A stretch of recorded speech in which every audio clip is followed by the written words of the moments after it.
My dad chose my brother. My mom chose my sister. And I was sent into state care. Years later, they all wanted back in my life, but I wasn't the same child they left behind. My name is Maya. I'm 34 now. I own a restaurant in downtown Seattle. But 25 years ago, I was just a little girl standing in our living room while my parents argued over who would take which kid. Dad wanted my older brother, Jordan, said he needed a son to carry on his name. Mom insisted on keeping my baby sister, Rose. She was only 4, too young to be without her mother. I stood there waiting for someone to say my name. They never did. Dad packed Jordan into his truck that night. I remember watching him throw clothes into a duffel bag, not even folding anything, just shoving it all in there like he couldn't get out fast enough. Jordan didn't look at me either. He was 13, old enough to understand what was happening, but he just stared at his shoes the whole time. Mom took Rose to our grandmother's house in Oregon. I heard her on the phone making arrangements, talking about how she'd find a job up there, how grandma could help with Rose while she got back on her feet. Rose was crying, asking where I was going, and Mom just kept saying, "Shh, baby, it's okay," over and over. Neither of them looked back at me standing in the doorway. I waited 3 days in that empty house. The first night, I thought maybe they'd come back. Maybe they forgot something. Maybe they forgot me, and they'd realize and turn around. I sat on the couch watching the door until I fell asleep there. The second day, I ate crackers and cheese from the fridge. There wasn't much left. Mom had cleared out most of the food.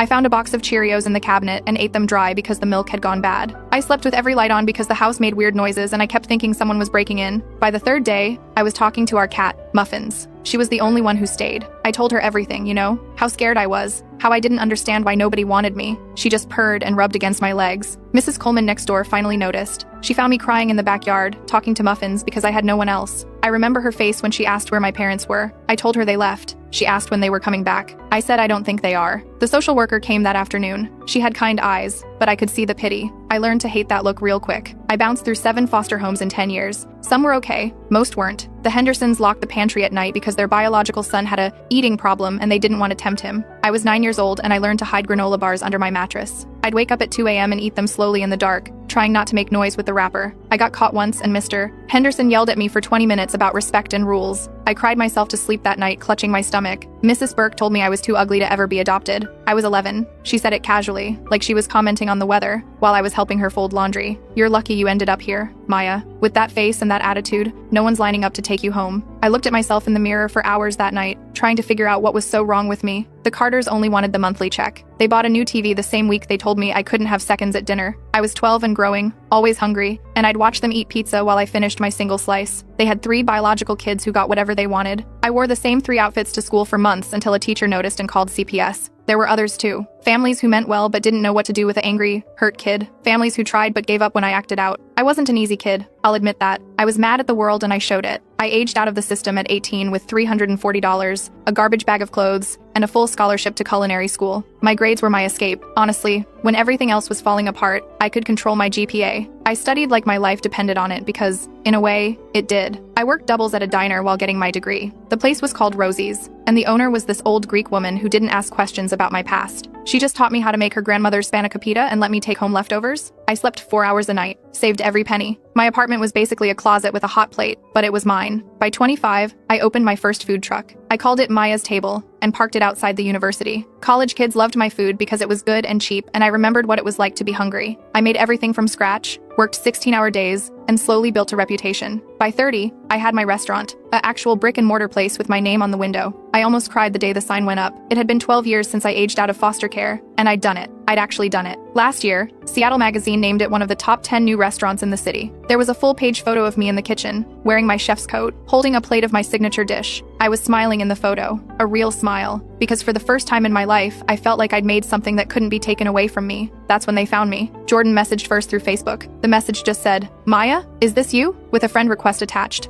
I stared at it for 3 days before accepting. Then he sent a longer message, said he'd been looking for me for years, tried different search terms, finally found my restaurant's page and recognized my face from the article. Said dad was sick, prostate cancer, stage 4, maybe a year left, maybe less. Then mom called. I don't even know how she got my number, but there it was on my caller ID. Mom. I hadn't saved her number, but I knew. I let it ring the first time, and the second. On the third call, I answered. She was crying before I even said hello. "Maya, baby, it's Mom." Like I didn't know. Like I hadn't spent 15 years wondering if she ever thought about me. She said she never stopped loving me. Said she thought about me every day. Said she tried to find me, but the state wouldn't tell her anything because she'd voluntarily given up her rights. I wanted to call bullshit on that. If she'd really wanted to find me, she would have, but I just listened. Rose sent a letter to the restaurant. It arrived in a cream-colored envelope with actual stamps, like she'd put thought into it. The handwriting was neat, careful. She said she always wondered about her other sister. the one no one talked about. Said she found my name on some old paperwork at Mom's house and it took her months to work up the courage to reach out. Said she was sorry. Said she wished things had been different. They wanted a reunion. All of us together at Dad's house in Montana. One big happy family like the last 25 years never happened. I said no. Jordan pushed back hard. Called me. Sent more messages. Said Dad wanted to apologize before he died. Said I was being selfish for holding a grudge. Said family is family no matter what. Selfish. That word made me laugh out loud. I was selfish for not rushing to comfort the people who left me to become a ward of the state. I was selfish for building a life without them. I was selfish for not immediately forgiving 2 decades of abandonment because one of them was dying. I thought about it for 2 weeks. Talked it over with my therapist, someone I'd been seeing since my late 20s when I finally had insurance that covered it. She didn't tell me what to do, just asked me what I wanted. And what I wanted was closure. Not the kind they were offering, but real closure.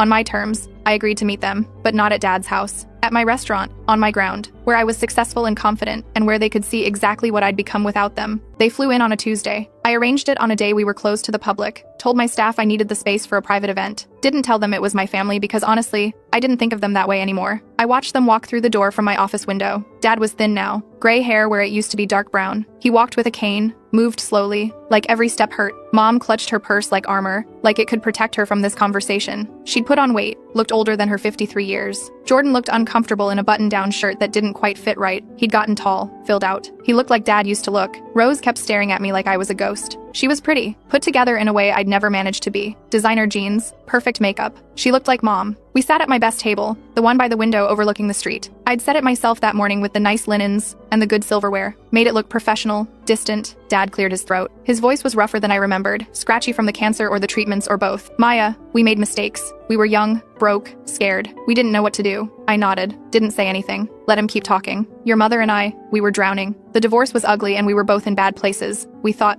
we were doing what was best. We thought the state would find you a good home, a better home than what we could give you. Mom was crying silently, tears running down her face, smudging her mascara. Jordan shifted in his seat. We didn't forget about you, Maya. Dad talked about you sometimes, wondered how you were doing, but never enough to actually find out, I said. My voice was calm, even. I'd practiced this. The silence stretched. Mom reached for my hand across the table and I pulled back. Then I pulled out a folder from the bag I'd brought. Inside were copies of every foster care placement report, every incident, every time I was moved, every note about my weight dropping because families didn't feed me enough, every time a caseworker noted, child appears withdrawn and sad, every failed placement, every new school, every time I had to pack my life into that garbage bag and move again. I slid them across the table. These are the years you missed, I said. Every placement, every home that wasn't a home, every adult who saw me as a paycheck instead of a child. Every night I cried myself to sleep wondering what I'd done wrong to make you leave. Mom started crying harder. She tried to pick up the papers, but her hands were shaking too much. Jordan wouldn't look at them. He just stared out the window. Rose read every page. I watched her face change as she went through them. Shock, then horror, then something that looked like anger. Dad tried to explain again. We thought you'd be adopted quickly. You were so smart, so pretty. We thought someone would want you. Someone should have, I said. You should have wanted me. Mom's voice was broken when she spoke. We did want you, baby. We just couldn't. Couldn't what? Couldn't be bothered? Couldn't figure it out? Jordan and Rose needed parents too, but somehow you managed with them. It wasn't like that, Dad said. Then what was it like? Explain it to me, because I've spent 25 years trying to understand, and I still don't get it. What was so wrong with me that I was the one who got left behind? Nobody had an answer for that. The silence stretched again. Someone walked past the window outside, looked in at us, kept walking. Finally, I stood up. I'd rehearsed this part too. I forgive you,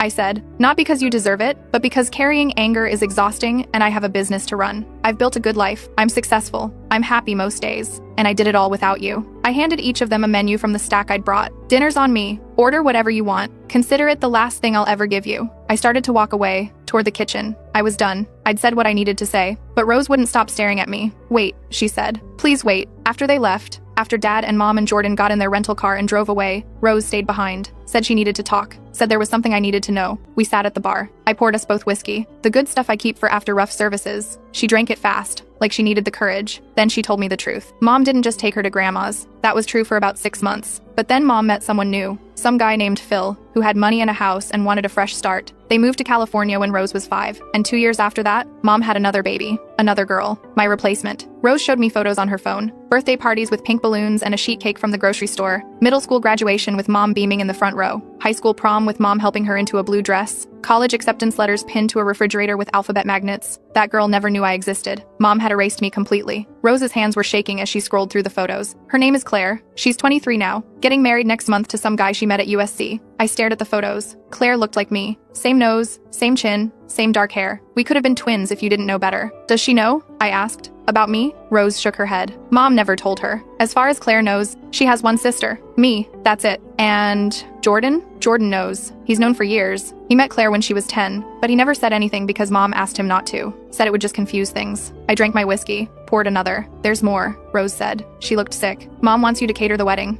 I laughed. She called me last week. Said she saw your restaurant got great reviews and thought it would be perfect for Claire's wedding. Said maybe it could be like a peace offering. A way to reconnect. Did she mention that I'm Claire's sister? No. She said you're a family friend. I poured more whiskey for both of us. So let me get this straight, I said. Mom wants me to cater my replacement's wedding and pretend I'm just some random chef, smile and make small talk and serve cake to people, while my own mother introduces me as a friend? Rose nodded. We sat there in silence for a minute. Then something shifted in my head. An idea, dark and vengeful and probably stupid, but I couldn't let it go. Tell her I'll do it, I said. Rose looked at me like I'd lost my mind. What? Tell Mom I'll cater it, but only if she tells Claire the truth first. Tells her that I existed, that she had a sister she threw away. Rose's eyes went wide. Maya, those are my terms. She wants me to play nice? Fine. But Claire deserves to know the truth, and Mom needs to be the one to tell her. Rose stared at me for a long moment. Then slowly, she smiled. Okay, she said. I'll tell her. But here's the thing. Mom didn't tell Claire. I got a call from Rose 3 days later. She sounded tired. Mom said no. Said it would ruin Claire's special day. Said there's no reason to bring up old family drama right before the wedding. I wasn't surprised, honestly. I'd expected Mom to refuse. That's why I'd already accepted the catering job anyway. I told Rose I'd still do it. Told her I had a plan. She didn't ask what it was, and I didn't tell her. The first thing I did was research Claire online.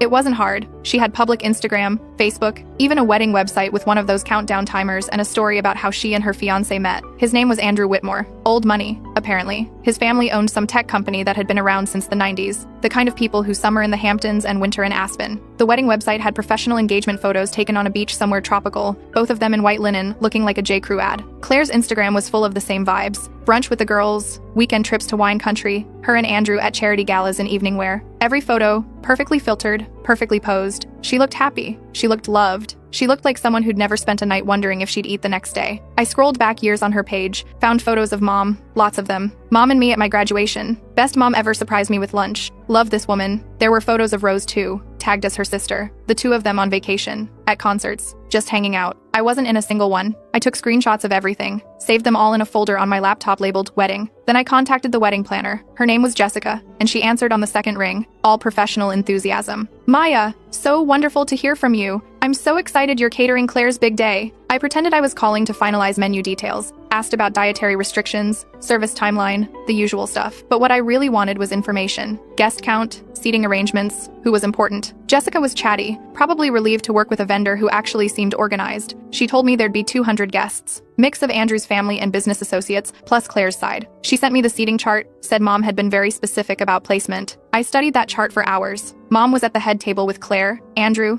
and Andrew's parents. Rose was at table 2 with other family. Jordan was there too with his wife and kids. Kids I'd never met. I noticed something else. On all the materials Jessica sent, the programs, the place cards, the wedding website copy, there was a section about family. It listed Andrew's parents and his sister, and it listed Claire's mother and her older sister Rose. That was it. According to this wedding, Mom had 2 daughters. Just 2. I called Rose that night. Did you know Mom's been telling everyone she only has 2 daughters? Rose sighed. Yeah. I found out when Claire got engaged and Mom was helping her write the family section of the website. I asked her about you and she said it was too complicated to explain, that she'd deal with it later. Apparently later never came. And you're okay with this? No, Rose said quietly. I'm not okay with it. I'm tired of lying for her. I'm tired of pretending you don't exist. But Claire doesn't know any better and I didn't want to blow up her life right before her wedding without talking to you first. Well, I said. I'm talking to you now. There was a pause. Then Rose asked, what are you planning? I don't know yet, but Mom's been erasing me for 25 years. I think it's time people knew the truth. Rose was quiet for a moment. Then she said something I didn't expect. I want to help. What? I want to help you.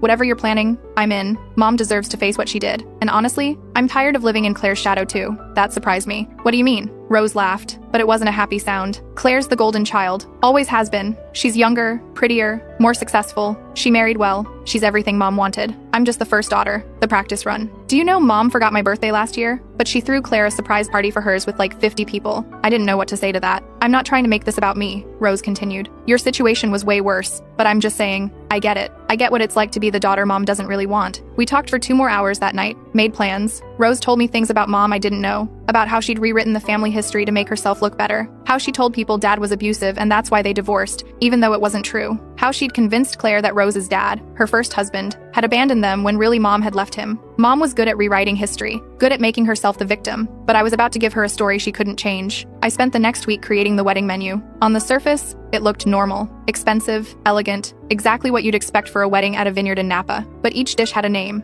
and each name meant something. The first course was 9 years old, a butternut squash soup, creamy and rich, because that's what Mrs. Henderson made the night she locked the pantry and I went to bed hungry. The second course was 11 years old, a bitter green salad with vinaigrette, because that's when Mrs. Burke told me I was too ugly to be adopted, and I learned what bitter really meant. The main course was aged out, a perfectly cooked steak with roasted vegetables, because when I turned 18 and got that $340, I bought myself a steak dinner and ate it alone in my closet apartment, and it was the best meal I'd ever had. Dessert was 25 years, a layered cake with dark chocolate, because that's how old I was when I opened my restaurant and finally felt like I'd made it. Each menu card would have the dish name and a small description. Not the real story, not yet, just the name and the food. But people would see those numbers. They'd wonder, and when they asked, I'd be ready to tell them. 2 weeks before the wedding, I showed up unannounced at Mom's house with contracts to sign. I'd called ahead, sort of, left a voicemail saying I needed her signature on the catering agreement and insurance paperwork, said I'd drop by around 2. She lived in a nice neighborhood in Sacramento now, one of those places with actual lawns and 2 car garages. The house was white, with blue shutters, flowers in the front yard. A little sign by the door said, The Morrison Family, with a painted picture of a mom, dad, and 2 daughters holding hands. I stared at that sign for a solid minute before ringing the doorbell. Mom answered, looking flustered. She was in yoga pants and an oversized sweater, hair in a messy bun. She'd been expecting me but clearly wasn't ready. Maya,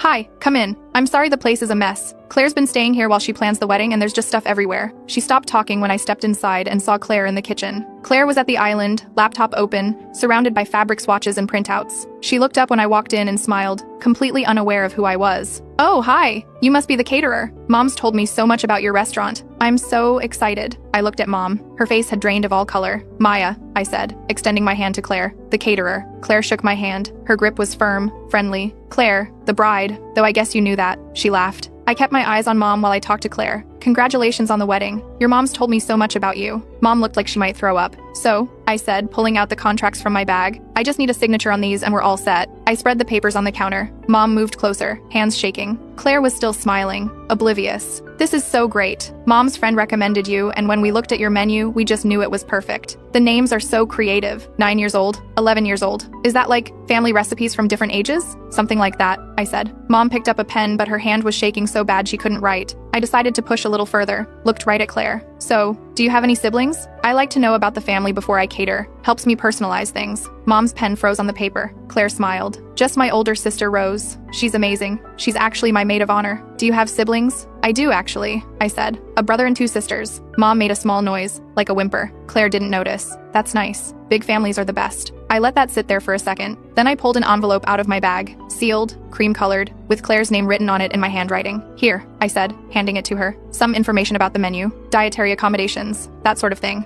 Read it the night before the wedding so it's fresh in your mind. Claire took it, turned it over. The night before? Not now? Trust me, I said. Night before is better. Day of the wedding is too crazy. Okay, Claire said, slipping it into her purse on the counter. Thanks. Mom lunged for it. Actually lunged, like she was going to grab it out of Claire's purse. Actually, honey, why don't you let me look at that? I can go over the details with you. Claire laughed, pulling her purse away. Mom, relax. I've got it. You've done enough already. She looked at me. My mom's been amazing through this whole process, but I swear she's more stressed than I am. Weddings are stressful, I said. I turned to Mom. Right? Mom finally managed to sign the contract. Her signature was shaky, barely legible. I gathered the papers, put them back in my bag. Great. See you at the wedding, Claire. I think it's going to be a day no one forgets. Mom walked me to the door, grabbed my arm when we were out of Claire's earshot. What did you put in that envelope? She hissed. Read it and find out, I said. Oh wait, you can't. It's for Claire. Maya, please. You had your chance to tell her the truth. You chose not to. So now she gets to find out her own way. I pulled my arm free and walked to my car. Didn't look back. The night before the wedding, my phone rang at 1:01 p.m. It was Rose. She knows, Rose said. She sounded out of breath. Claire knows. She called me crying, asking if it's true, asking if she has another sister, asking why no one told her. What did you tell her? The truth, everything. I told her about you, about the divorce, about Mom leaving you in foster care. I told her about the homes you went through, the things that happened to you. I told her you've been trying to meet her, and Mom refused. How is she? Pissed. Confused. She's been calling Mom for the past hour, but Mom's not answering. I think she blocked her number. And the wedding? Rose paused. I don't know. She didn't say. But Maya, she wants to meet you. Like, now. Tonight. Can you come to her hotel? I looked at the clock. It was late. I had to be at the venue at 6 a.m. to start prep. Yeah, I said. I can come. Claire was staying at the Fairmont. Rose gave me the room number, and when I got there, Claire answered the door in sweatpants and a t-shirt, eyes red from crying. The fancy bride from Instagram was gone. This was just a girl who'd found out her life was a lie. She let me in without saying anything. The room was a mess. Her wedding dress hung in the corner, still in its bag. Bridesmaid dresses scattered on the chairs. Papers everywhere. The envelope I'd given her was on the bed, torn open. The contents spread out. Childhood photos of me, Jordan, and Rose together. My foster care documents. And a note that said, "Ask your mother about her first daughter." Claire stared at me. "You look like me." "I know. Why didn't you tell me at Mom's house?" I sat down on the edge of the bed. "Because I wanted your mother to tell you first." I gave her the chance. Multiple chances. She chose not to take them. Claire sat next to me. "Rose told me everything. About what Mom did to you. About the foster homes." Her voice cracked. "I'm so sorry." "It's not your fault." "I know, but..." She wiped her eyes. "My whole life is a lie. Everything Mom told me about our family, about being so close, about how we're all she has. And the whole time you existed and she just, what, pretended you didn't? Pretty much." "That's insane. That's actually insane." Claire stood up, started pacing.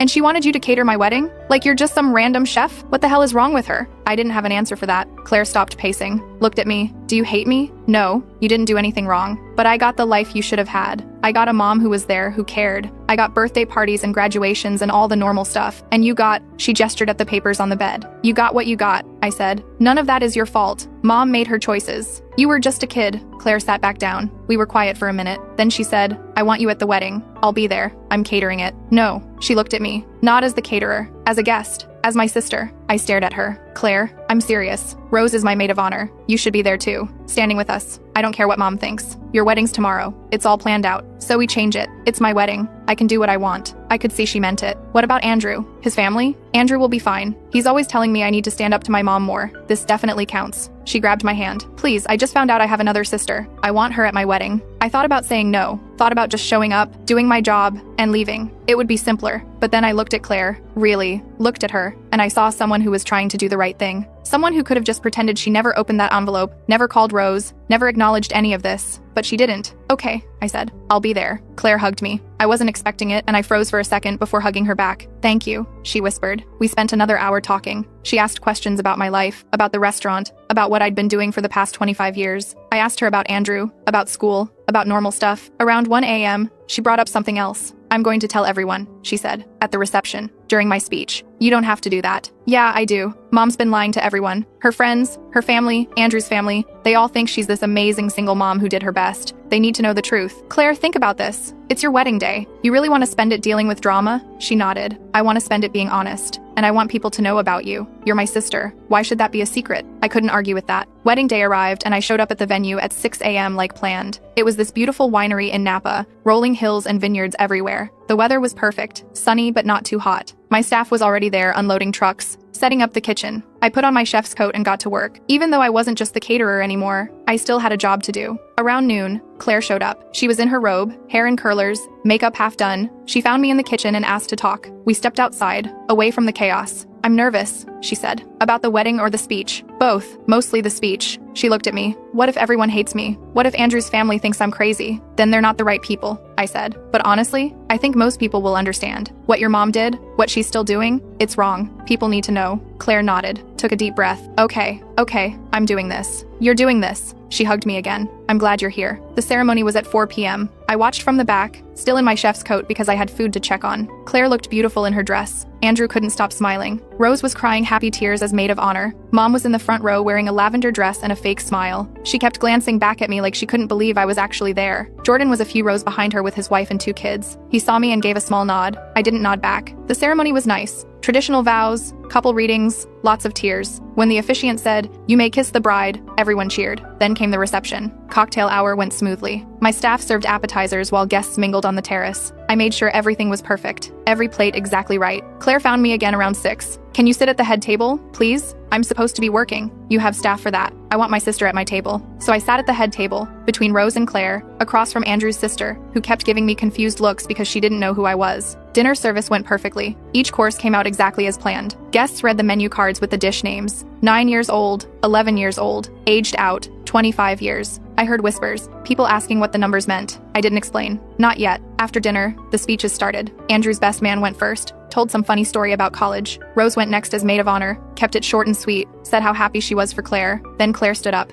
The room got quiet. She was holding a microphone, hands shaking a little. Andrew reached for her hand and she squeezed it. "Thank you all for being here," she started. "It means so much to Andrew and me to have everyone we love in one place." Standard wedding speech stuff. People smiled. "I want to talk about family," Claire continued. "Because family's complicated, you know? Sometimes it's the people you're related to. Sometimes it's the people who show up for you." Mom shifted in her seat. She knew something was coming. Growing up, I was told I had one sister, Rose, who's been amazing, and who I love more than anything. Claire looked at Rose, who smiled. "But I found out this week that's not true." The room got quieter. "I have two sisters, Rose and Maya," Claire gestured to me. "Maya's sitting right here. She's also the chef who made this incredible meal tonight." People turned to look at me. I kept my face neutral. "Maya is my oldest sister, my mom's first daughter, and I didn't know she existed until 3 days ago." You could hear a pin drop. "See, when my mom and dad divorced, they split up the kids. Dad took my brother Jordan." She pointed at Jordan, who looked like he wanted to disappear. "Mom took Rose. And Maya, she was sent to foster care." Mom stood up. "Claire, honey, this isn't the time." "Sit down, Mom," Claire said. Her voice was firm. "I'm not done." Mom sat. Her face was pale. "Maya spent 10 years in the foster care system," Claire continued. 7 different homes. Some were bad, some were really bad. And the whole time, our mother, the woman sitting right there, told everyone she only had 2 daughters. She erased Maya completely. Andrew's mother gasped. Other people were whispering now. Maya put herself through culinary school, opened a restaurant, became successful, and when she finally reconnected with our family, Mom asked her to cater this wedding. But she didn't tell Mom that Maya was her daughter. She told people Maya was a friend. Claire's voice cracked a little. "I found out the truth because Maya left me an envelope with photos and documents proving she existed. Because our mother refused to tell me herself." Mom tried to stand again, but Dad, who was sitting next to her, put his hand on her arm, held her there. "So I wanted to introduce everyone to Maya," Claire said. "My oldest sister, who our mother abandoned to foster care and never told me about. Who I should have grown up knowing. Who should have been at every family dinner and every holiday and every birthday party." The room was completely silent now, except for some people crying. "Maya, will you stand up, please?" I stood. 200 people stared at me. "Everyone, this is my sister Maya. She's an incredible chef and an incredible person, and I'm so glad I finally got to meet her." Claire started clapping. Then Rose stood up and clapped. Then Andrew. Then his family. Then more people. Until almost everyone in the room was standing and clapping.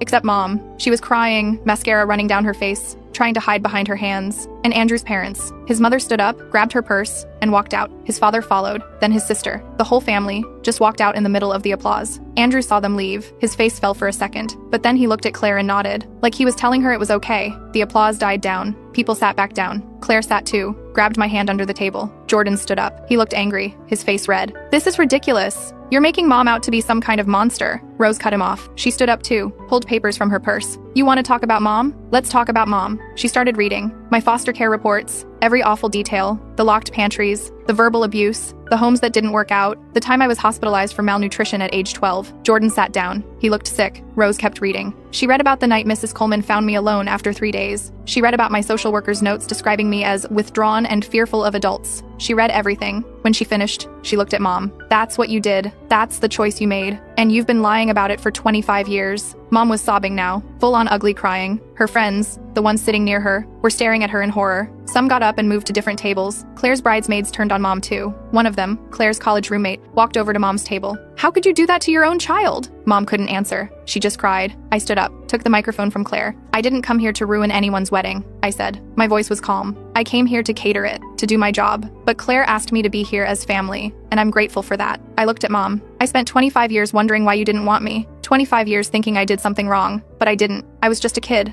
and you made a choice. You chose to keep 2 daughters and throw one away. Then you chose to lie about it, to erase me from your history." Mom tried to say something, but I held up my hand. "I'm done letting you erase me. I exist. I've always existed, and now everyone knows it." I handed the microphone back to Claire and sat down. The room stayed quiet for another minute. Then the DJ, bless him, started playing music again. Slowly, people started talking, dancing. The wedding continued. Mom left. Just got up and walked out, still crying. A few people followed her. Her sister, some friends. But most people stayed. Jordan came over to our table. He looked at me, then at Rose and Claire. "I'm sorry," he said quietly. "I should have done more. I should have looked for you.